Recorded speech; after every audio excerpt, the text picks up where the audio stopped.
நான் தம் அடிக்கிற ஸ்டைல பார்த்து தனலட்சுமி விரும்பிச்சு. நான் ரம் அடிக்கிற ஸ்டைல பார்த்து ராக்கம்மா விரும்பிச்சு. நான் கண்ணடிக்கிற ஸ்டைல பார்த்து கவிதை புள்ள விரும்பிச்சு. நான் சிரிச்சு பேசும் ஸ்டைல பார்த்து சின்ன பொண்ணு விரும்பிச்சு.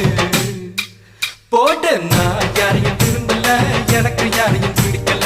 நான் யாரையும் விரும்பல, எனக்கு யாரையும் பிடிக்கல. நான் தம் அடிக்கிற நான் தம் அடிக்கிற ஸ்டைல பார்த்து தனலட்சுமி விரும்பிச்சு. நான் ரம் அடிக்கிற ஸ்டைல பார்த்து ராக்கம்மா விரும்பிச்சு.